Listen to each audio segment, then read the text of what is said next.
What up, y'all? What up? What up? What up? What up? What up? What up? What up? What's going on? What up? What up?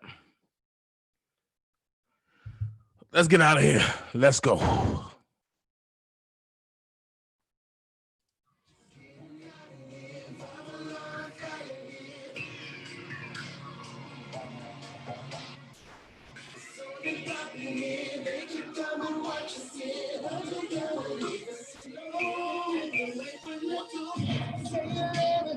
What you gonna do now?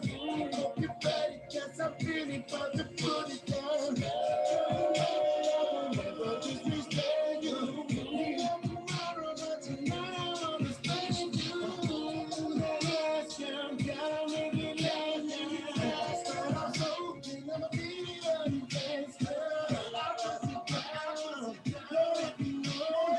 Don't you just get down below. Step away from the door. Just keep running here from the line of fire here. She got me started now. There ain't no stopping here. It's on and popping here. They keep coming, watch you see it. I gotta leave us alone. Step away from the door. I want it all. Gotta let me get it on.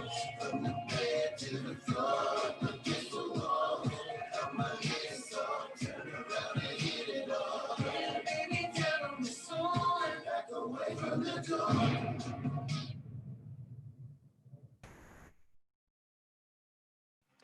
All right. What up, firm? What up, everybody? What up, everybody in the chat? Hello.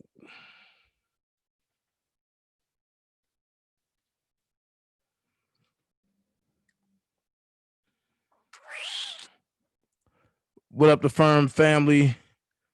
What up to the mods? Hey, Mama Mary. We doing it. We're going to talk about it today. Racism. We're going to talk about the thing that most pink people will not talk about. And I'm going to start it off with this. Racism.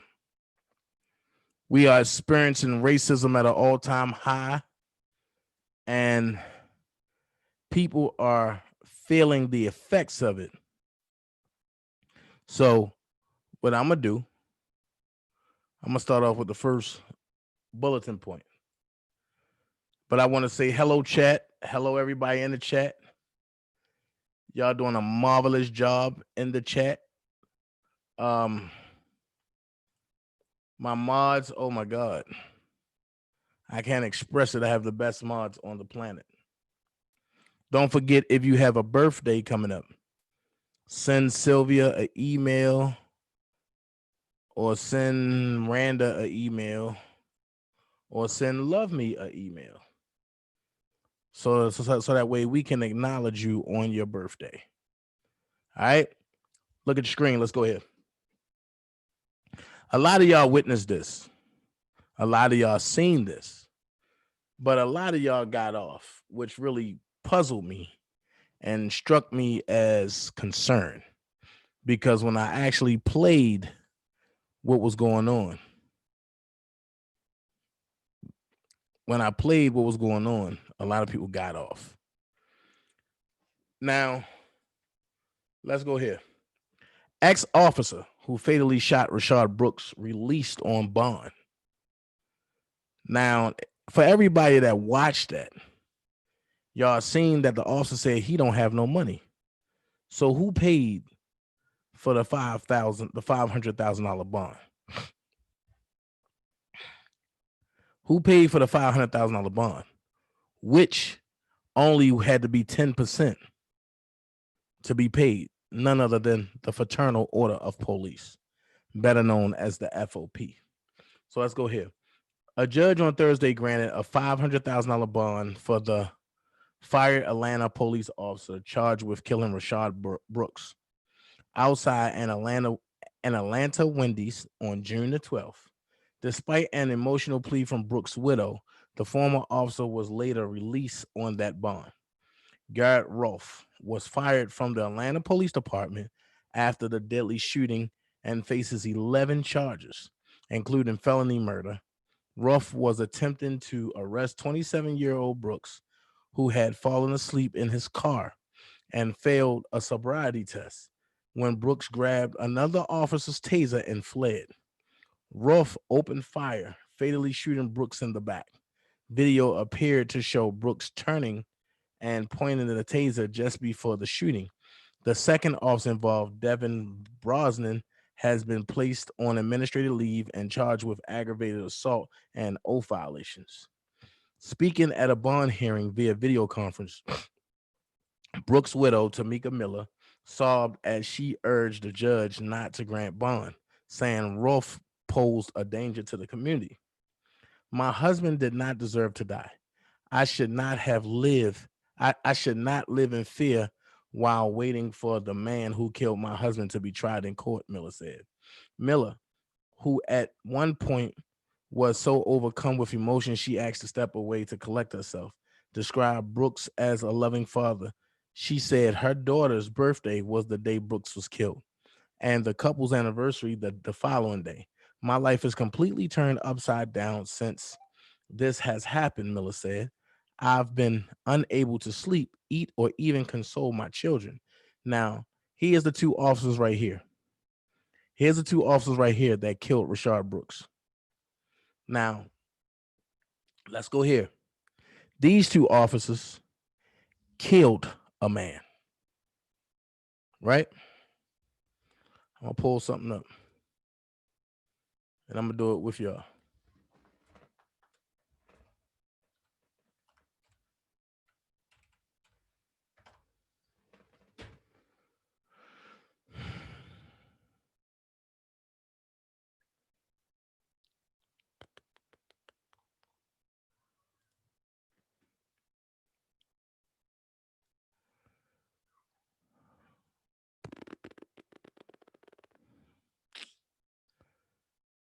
All right, let's go here. Let's use this picture. Let's use this picture. All right. These two men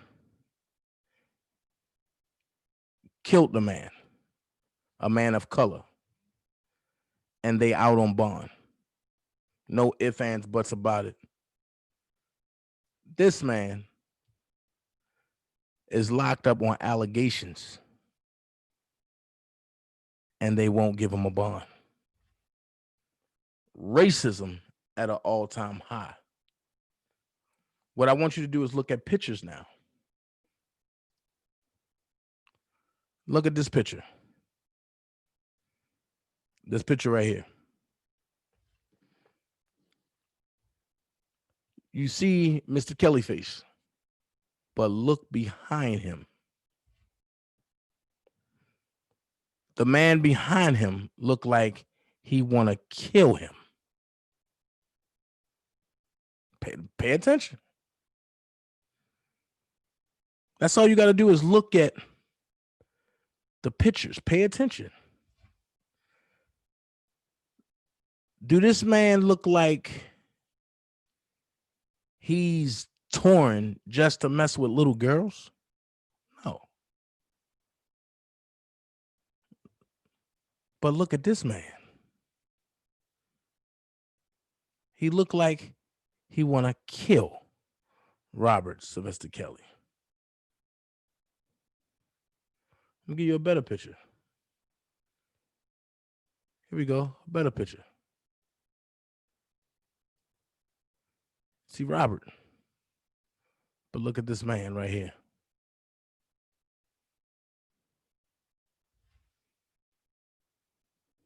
Racism at an all-time high. Racism at an all-time high. Racism at an all-time high.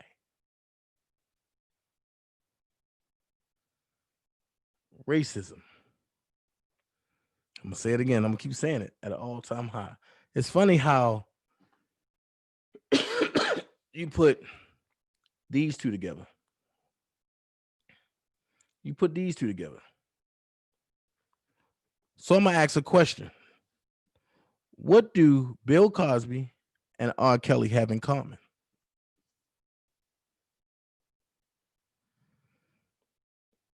I'm gonna give you three. One, they are both great at what they do. Two, they are both moguls in the game. Three, their presence makes a lot of people. Their presence make a lot of people quiver.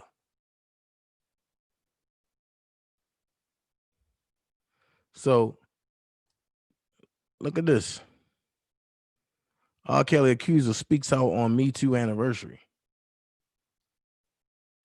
Why would you speak out on a Me Too anniversary and not any other time?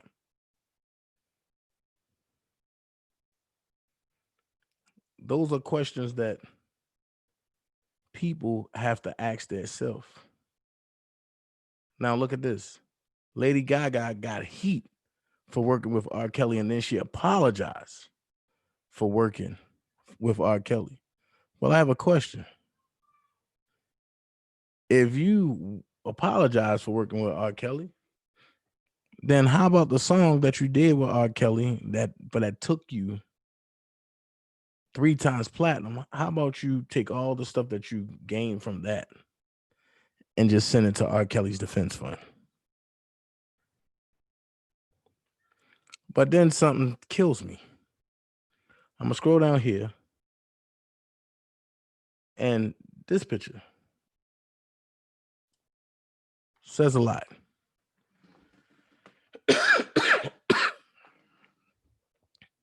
Because you have a Chinese lady that's admired that she's in the presence of R. Kelly. Now, if he was such a predator, do you think other nationalities will be admiring R. Kelly? Make it make sense. Make it make sense. I'm telling you. Make it make sense. Make it make sense.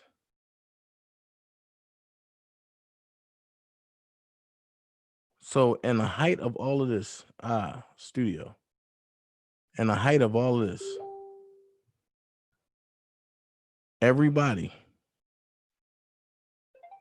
is saying whatever they saying, doing whatever they doing. But I find it funny, the 3 liars are taking pictures together. Let's see what Bruce say.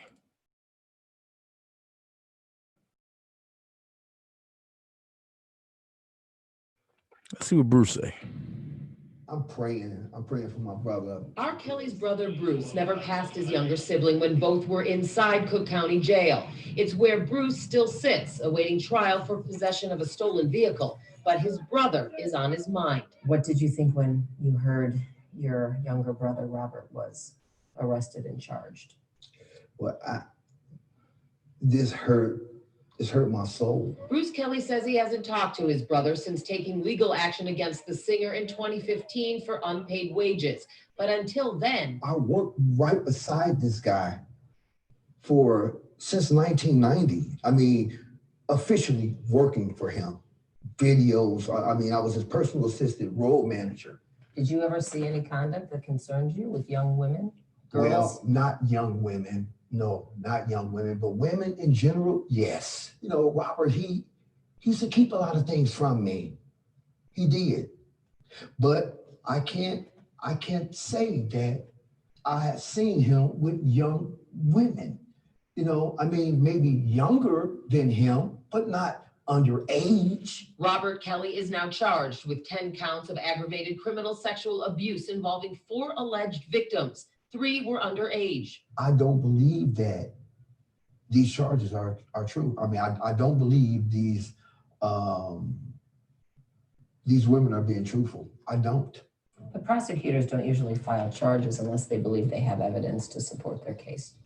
Well, thing is, the prosecutors, in a lot of cases, file charges and don't have the proof, and they know they don't have proof. But Bruce Kelly acknowledges his brother often told women what to do and where they could and couldn't go, but blames it on not wanting various girlfriends to see each other. I believe that Robert has an addiction, a sexual addiction, and he really needs to get counseling, help. Kelly hopes to beat the charges against him and get out of jail. He also hopes to mend fences with his famous brother, who continues to have impromptu public performances while waiting for his trial to begin. I would hug him and tell him that I love him and that I don't care about the money.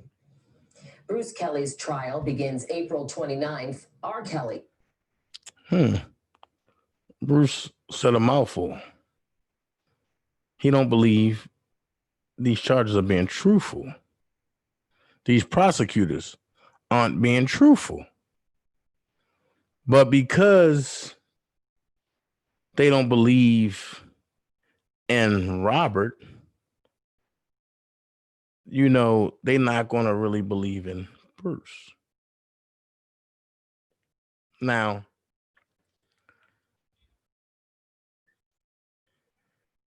here's the question. You got a man that was there beside him night in, night out, and said he never seen underage women at all. Now, here's the funny thing. R. Kelly accused of sexual misconduct by 2 more women. But you got a picture of LL Cool J. At that moment, this lawyer right here, Gloria Allred, should have been disbarred. So if they can do this in the public, why can't they, working with prosecutors, pull up false charges? That's my question. If they can do this in the public, why can't the prosecutors, along with the lawyers, file false charges? I need you to understand what's going on here, which brings me to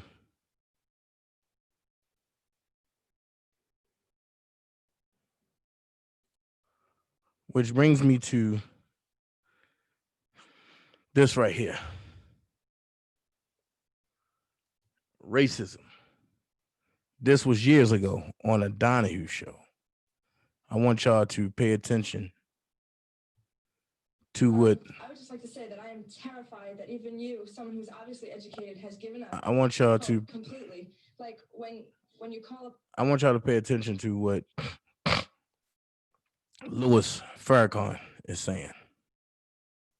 I would just like to say that I am terrified that even you, someone who's obviously educated, has given up hope completely. Like when you call upon us, you say white folk, you say black people, Jewish people. Why can't we come together? We obviously can come together. We just have to. We just have to find a way to do it.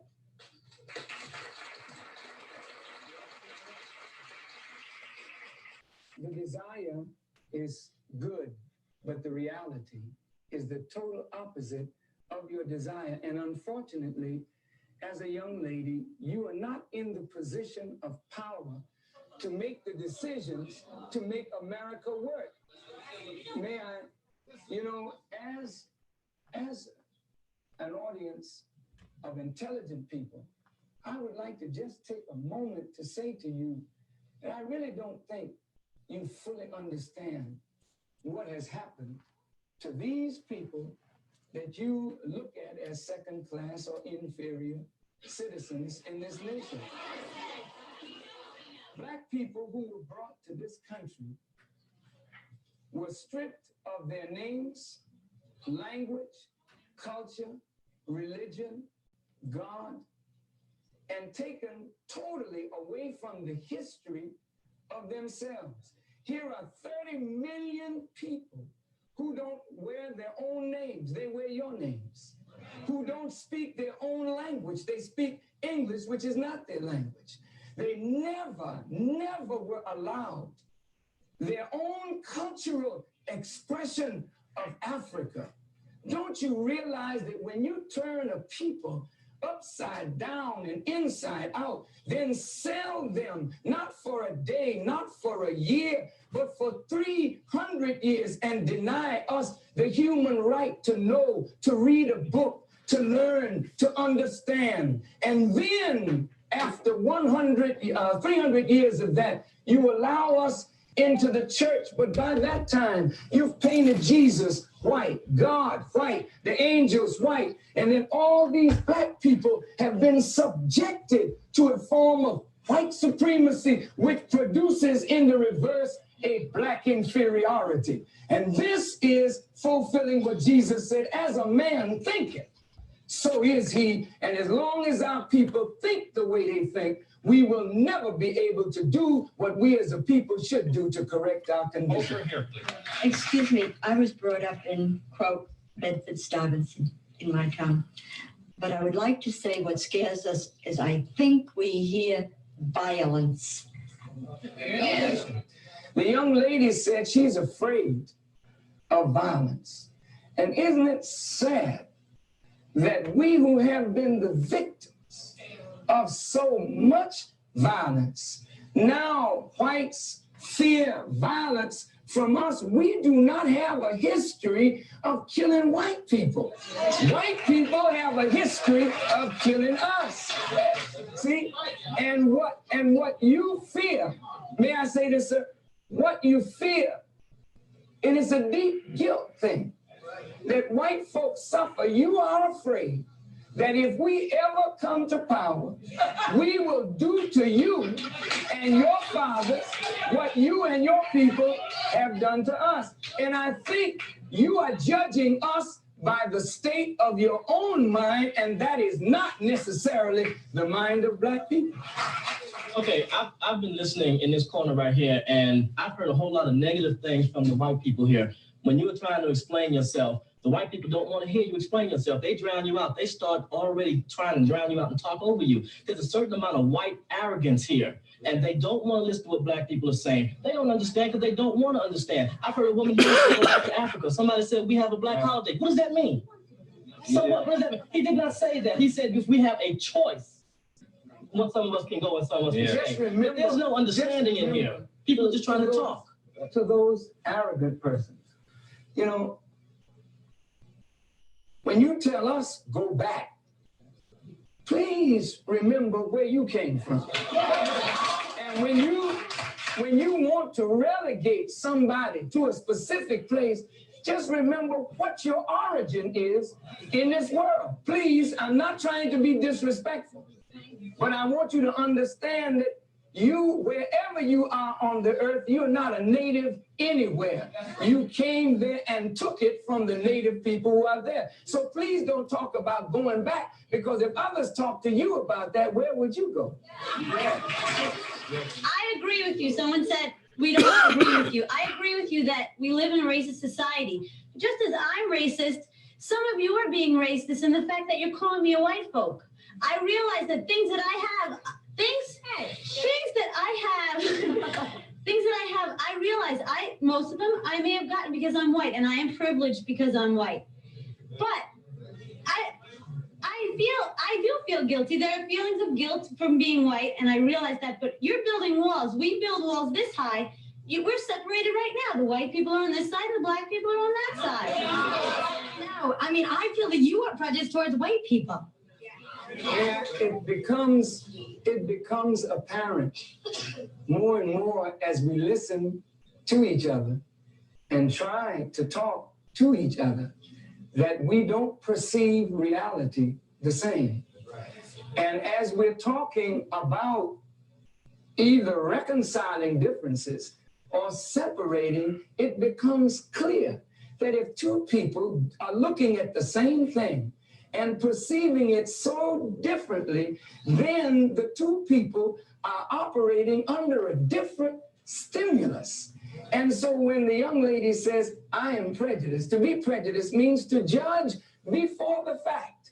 after 400 years of living and experiencing, we're not prejudiced. We are looking at the reality of what we have suffered and continue to suffer. Are you there? Don't we need to begin with education, begin with rewriting the textbooks in America to tell the truth about blacks and whites in America in context? Yeah, please, please, for 1 second. Yeah. That's what I wanted to, Minister Farrakhan, the education system. Our children right now are being miseducated. What can we do so that we can inform our children, educate our children? And it's sad because white folks don't know anything about Black history. And it's pathetic that white folks have to wait till February to find out that we were slaves. I would like us to speak to what are we going to do to improve the education of this whole society, which have cheated them from our true heritage. May I respond? I said in the first segment, it was a crime of omission as well as a crime of commission. And that crime has affected both white and Black. White folk have been made to believe that the history of civilization begins in Egypt and that Egypt was a white civilization. And that many whites have been made to believe that Black folk were just in the jungles of Africa, running around with no clothes on and never contributed anything to the advancement of civilization, while at the same time, there are Masons and Shriners. Some of your parents are Shriners and Masons, and they put on the fez of the Muslim people. And what they're studying is the true history of the Black people of this earth. I think if the proper education were given to Black and white, we could come away with a healthy respect, one for the other. I want to clear this, that I don't think Black people disrespect the tremendous accomplishments that white folk have made.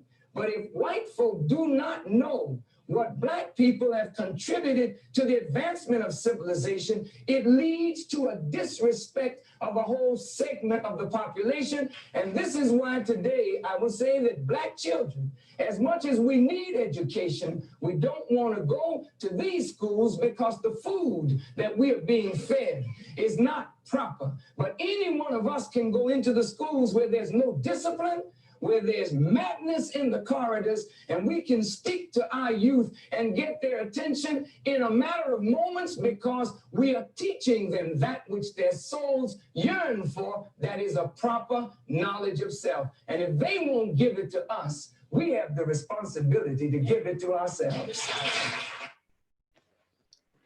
Well, there you go.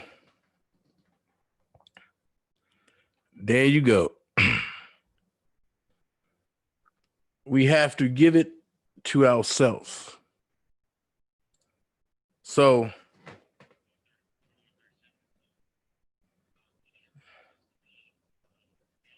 hold on. What are y'all talking about? What are y'all talking about? Oh, you talking about Lee. I know you're talking about. So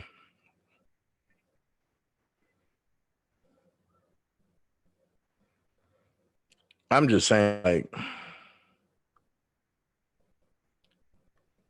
I'm just giving y'all the whole spectrum of racism. And as long as we look at racism as something that's just going to pass, it's going to continue happening. Now, I know I'm going to take some flack about this, but Black Lives Matter. I have a question. Hello, everybody that came late in the chat. Black Lives Matter. Here's the question. Why?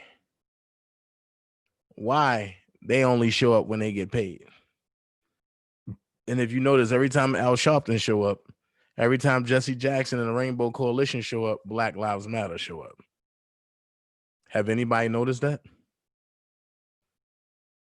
Have anybody noticed that? When Black Lives Matter show up, here comes Al Sharpton or Jesse Jackson. And then people ask me, why. But I was told about a situation that happened that I'm about to look up because I want to see if it really happened. I was told that 2 of my friends got into a situation. I'm about to see if that's true. And I want to watch it with the firm.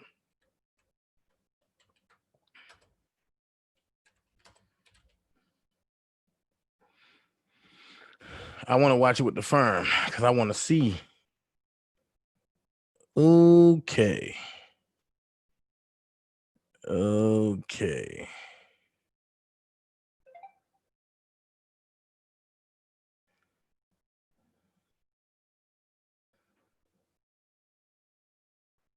Okay. All right. This is what we're going to do. We're going to watch this junk. I was afraid to even do this. But we're going to see. Now that you've seen the Carvana app, any questions? Yes, hi, Dave Sammy. So in today's video, I want to talk about actor Jamie Foxx slamming fellow actor Tyrese Gibson after he posted a controversial Instagram post about reverse slavery in South Africa. So if you're interested in this video, stay tuned. Don't forget to give this video a thumbs up and subscribe to the channel if you haven't done so. Hit the notification bell to get updates on all my content. So Gibson 41 first enraged some of his followers when he posted several images and advised his followers to learn about white slaves in South Africa. To flip, go to YouTube. This is what's happening in South Africa. The post featured 4 photos, including one with a black slave owner with 3 men chained up, which was called out by several prominent South Africans, and instead of apologizing, he shared a controversial video that was later deleted, but not before Jamie Foxx called him out.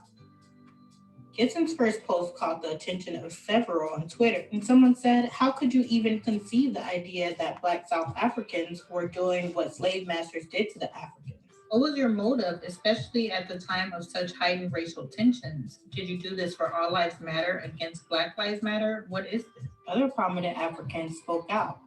Everyone must report Tyrese's Instagram post about South Africa and have his account taken down.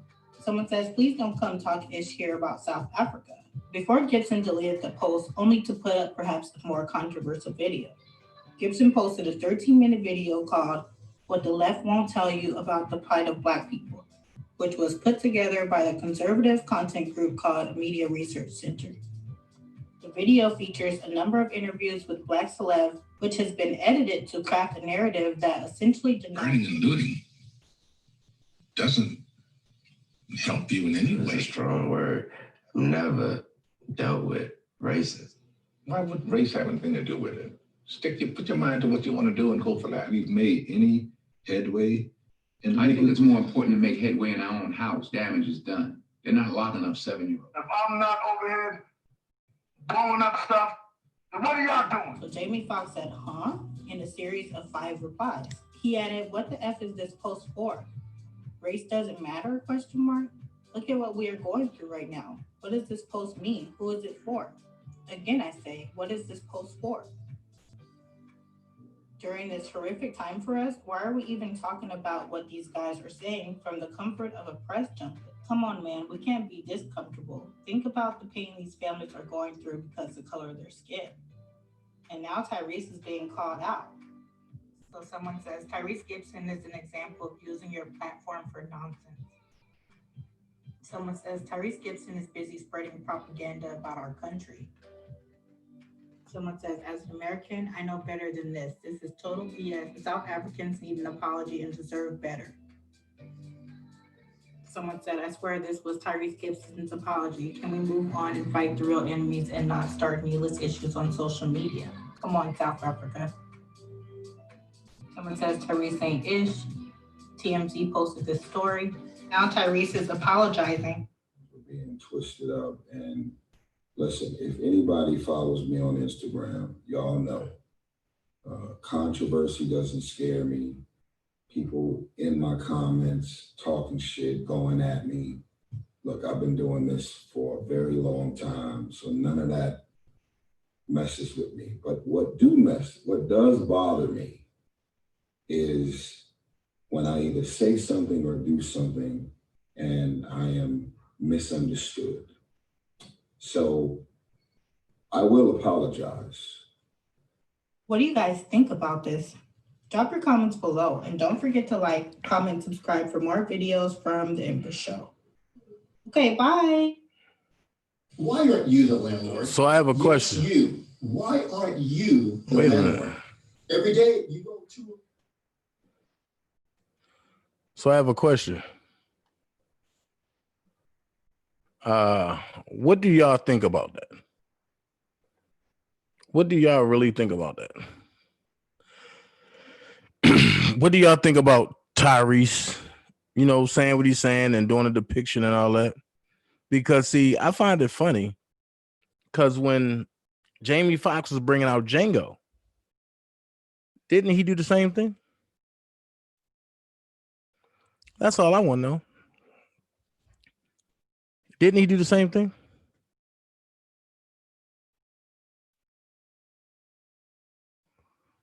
Bree Ramsey said, my opinion is that I feel like when it comes to this whole protesting thing, I feel like we have a voice now. And I also feel like if we hadn't said nothing, it would have probably gotten worse. I agree with you, Bree. I agree. Cool BJ, yes, he is. I believe that. But for what's going on, what do y'all really think about the beef between Tyrese and Jamie Foxx? Two friends. Now, like I said, when Django was coming out and Jamie Foxx put his little depiction and all that, he ain't want nobody saying nothing. And everybody was, you know, hopping on it. But when Tyrese put a depiction out, now everybody got something to say. Maybe I think he did it at the wrong time. But if that's the case, what time is the right time? Because when Jamie Foxx did it, it wasn't nothing going on. Right. And see, and people talking about all lives matter versus Black Lives Matter. I'm gonna ask you this. If I told you George Soros is behind Black Lives Matter, and George Soros loves to see wars happen, who the hell you think is behind All Lives Matter? And then you got to stop and think, why is All Lives Matter attacking Black Lives Matter? And why is Black Lives Matter attacking All Lives Matter?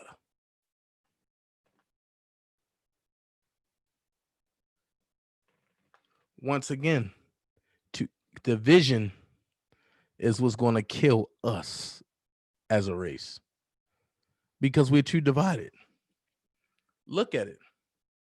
Look at the R. Kelly situation.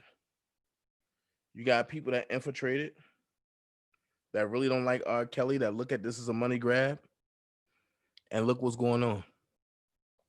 Division. Why is it division? Oh, because you got some folks that's from their hometown.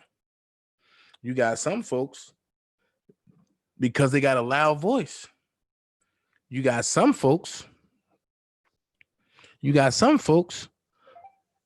that just don't fucking think, that just want to do what they want to do on their own.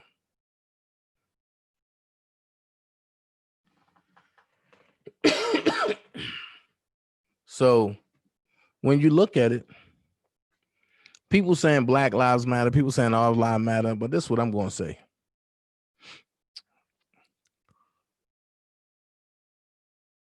Everybody matter. Everybody. So you can't say all lives matter if you don't say Black Lives Matter. But then it makes sense. I keep telling y'all black means death, right? So what they saying is dead lives matter. But then people just saying, oh, no, Black Lives Matter. So in order for dead lives to matter, you have to have all lives matter. But here's the another catch. Before you can have all lives to matter, you got to respect everybody so everybody can matter. If everybody don't matter, you can't respect dead lives to matter. And if you can't respect dead lives to matter, how can you say all lives matter? That's just a point that I'm bringing to y'all. Some people gonna catch it, some people not. Some it went over your head, some people didn't. But that's true. Divide and conquer. If you can divide this race, and then I'm gonna keep it here because I wondered, I said, how did we only become 13%? Well, ask yourself how many abortions there is. No disrespect to the gay community, but how many same-sex marriages is going on? How many agendas are being pushed for the same-sex identity?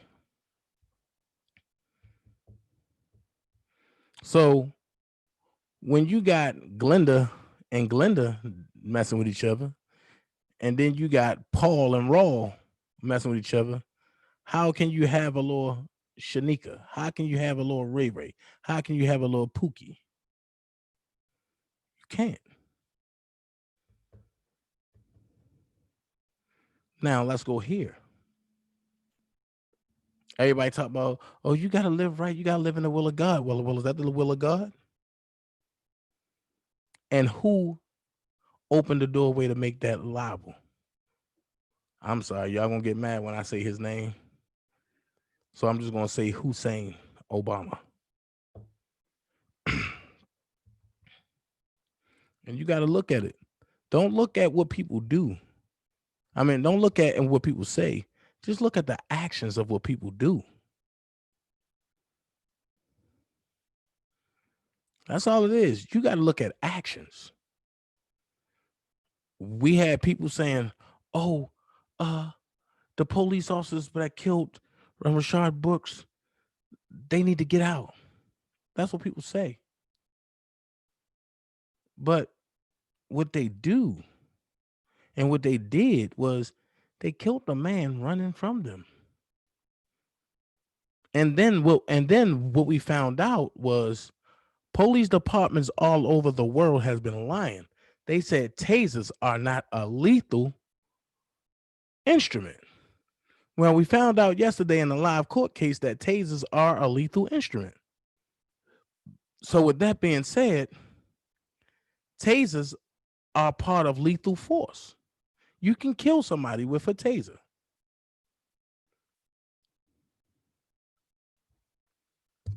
I'm just giving you the truth.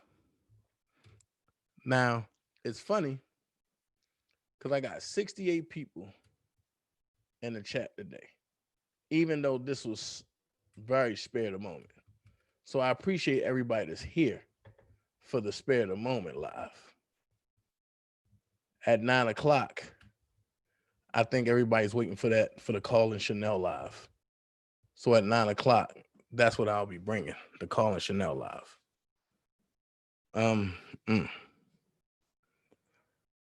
So I'm not going to talk y'all head off. It's 7:14. I'm going to let y'all get y'all eat on, and I'll see y'all back at 9 o'clock here. So I'm not going to close out the way I normally close out. Only thing I'm going to say is I'll see y'all at 9 o'clock. All right. This was the midday lesson called racism. All right. Y'all be blessed. See y'all 9 o'clock. Calling Chanel and the cast of On My Radio will be on the Calling Chanel show tonight. So y'all don't got to wait till Friday to get some good old drama in. Y'all gonna get it tonight. All right. Peace. See y'all 9 o'clock.